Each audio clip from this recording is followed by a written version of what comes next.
అందరికీ నమస్కారం.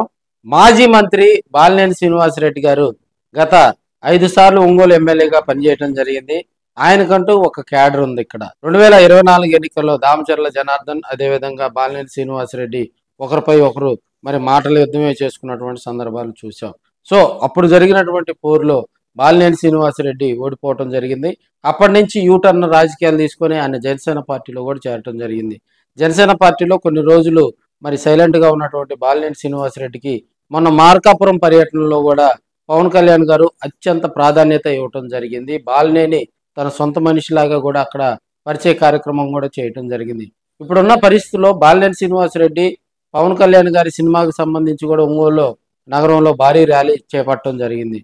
సో బాలినేని వైపు ఉన్నటువంటి క్యాడర్ అంతా సేఫ్ గా ఉన్నారు. ఎందుకంటే కూటమి ప్రభుత్వంలో భాగస్వామ్యంగా ఉన్నటువంటి జనసేన పార్టీలో బాలినేని క్యాడర్ ప్రస్తుత పరిస్థితి ఏందా అనే కోణంలో కూడా రాజకీయ విశ్లేషకులు జోరుగా చర్చించుకుంటూ ఉన్నారు. అటు వైసీపీ, ఇటు తెలుగుదేశం, మరోవైపు జనసేన, ఈ 3 పార్టీలు ఒంగోలు కాన్స్టిట్యున్సీలో కూడా రాబోయే రోజుల్లో మరింత యాక్టివ్ అవుతాయని కూడా తెలియజేసుకుంటా ఉన్నారు. ఎందుకంటే బాలినేని శ్రీనివాసరెడ్డి గతంలో వైసీపీలో పనిచేయటం జరిగింది.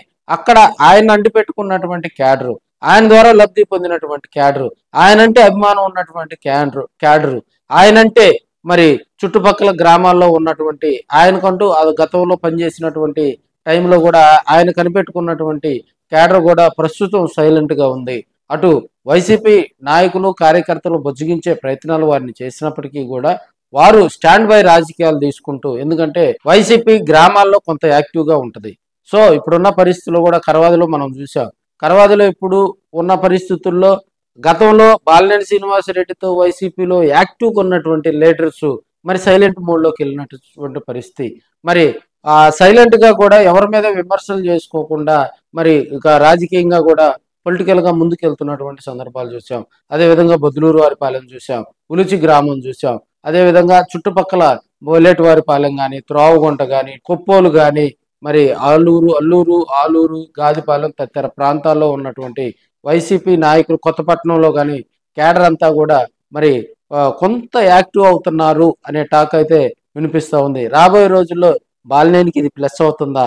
ఎందుకంటే వైసీపీ యాక్టివ్ గా ముందుకు సాగాలనే ఉద్దేశంతో జగన్మోహన్ రెడ్డి గారు కూడా డివిజన్లో మీటింగులు పెట్టుకోవటం, అదేవిధంగా బాబు షూరిటీ మోసం గ్యారెంటీ ఆ కార్యక్రమాలతో ముందుకు వెళ్తున్న వేళ, మరోవైపు దామచర్ల జనార్దన్ గారు కూడా ఒంగోలు కాన్స్టిట్యున్సీలో సుపరిపాలన తొలిఅడుగు అనే కార్యక్రమంతో కాన్స్టిట్యున్సీ మొత్తాన్ని చుట్టేసిన వేళ, ఆయన యాక్టివ్ గా ముందుకు వెళ్తున్న వేళ, బాలినేని శ్రీనివాసరెడ్డి అడపాదడపా మాత్రమే కార్యక్రమాల్లో పాల్గొంటా ఉన్నారు. సో రాబోయే పంచాయతీ ఎలక్షన్ లో ఇక్కడ ఉన్నటువంటి ఆయన ఫ్యాన్స్, క్యాడర్ గా చెప్పుకునేటువంటి వాళ్ళు రీబూస్ట్ అవుతారా? ఆయన యాక్టివ్ గా కూడా పాలిటిక్స్ లో ముందుకు వస్తాడా, రాడా? వస్తే క్యాడర్ ఇప్పుడు ఉన్నటువంటి వైసీపీలో కొంతమంది యాక్టివ్ గా ఉన్నారు. సో వారంతా బాలినేని వైపు తిరుగుతారా అనేది సస్పెన్స్ గా ఉందని కూడా మనం తెలియజేసుకోవచ్చు.